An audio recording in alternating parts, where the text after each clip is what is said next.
Assalamualaikum warahmatullahi wabarakatuh. Kami dari kelompok 9 akan menjelaskan tentang perubahan perilaku kesehatan. Yang pertama ada Elsa Listriana, yang kedua ada Faida Inayatika, yang ketiga Fatia Sawa, dan yang keempat ada Fatur Hidayat. Lalu yang pertama ada promosi kesehatan. Promosi kesehatan dan perilaku kesehatan fisik, perawatan medis, dan faktor sosial, di mana kelima kategori ini saling berhubungan. US Department of Health and Human Services merumuskan social determinant of health yang menjadi fokus dalam sosial dan komunitas, bertujuan untuk meningkatkan dukungan sosial dan komunitas. Lalu yang kedua ada konsep perilaku kesehatan.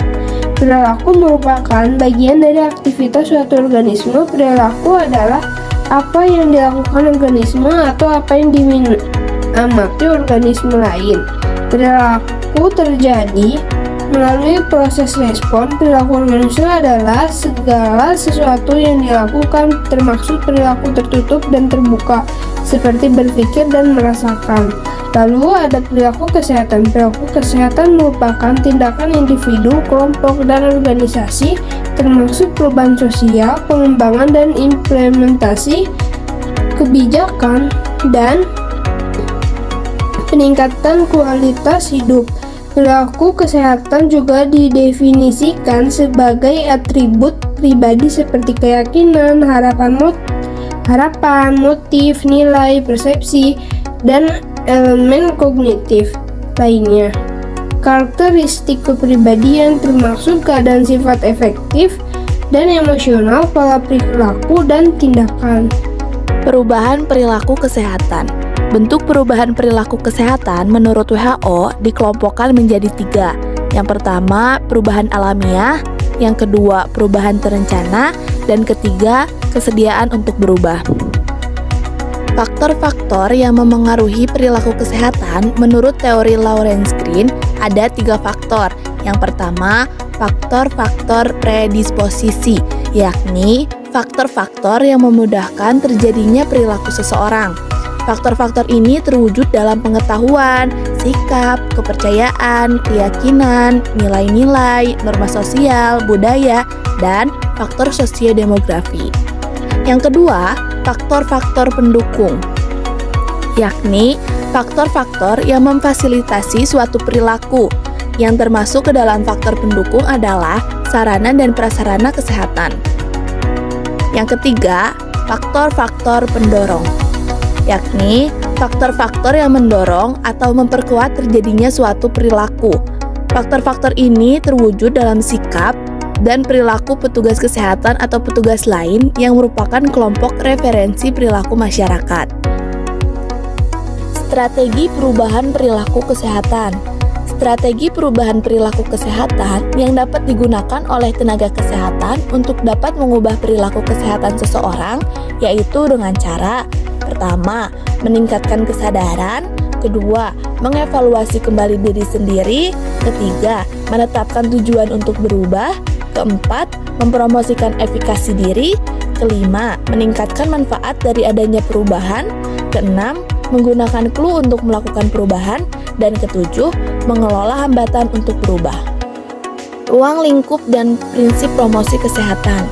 Ruang lingkup promosi kesehatan dalam pelayanan kebidanan meliputi sasaran bayi, anak balita, remaja, ibu hamil, ibu bersalin, ibu menyusui, klimakserium atau menopause. Konsep perkembangan. Konsep dan perkembangan promosi kesehatan. Sehat merupakan hak asasi dan kebutuhan mendasar manusia. Dan sehat menurut WHO adalah keadaan sejahtera fisik, mental, dan sosial secara menyeluruh, tidak hanya bebas dari penyakit atau kelemahan. Dalam Undang-Undang Republik Indonesia Nomor 36 Tahun 2009 tentang kesehatan menjelaskan bahwa sehat meliputi aspek fisik, mental, spiritual, maupun sosial yang memungkinkan setiap orang untuk hidup produktif secara sosial dan ekonomis. Adapun ruang lingkup kesehatan, menurut Noto Atmojo, ruang lingkup pendidikan kesehatan dapat dilihat dari berbagai dimensi, antara lain dimensi aspek kesehatan, dimensi tatanan atau tempat pelaksanaan pendidikan kesehatan, dan dimensi tingkat pelayanan kesehatan. Dan adapun kesehatan masyarakat itu mencakup 4 aspek pokok, yaitu yang pertama, promosi, yang kedua, pencegahan, yang ketiga, penyembuhan, dan yang keempat, pemulihan.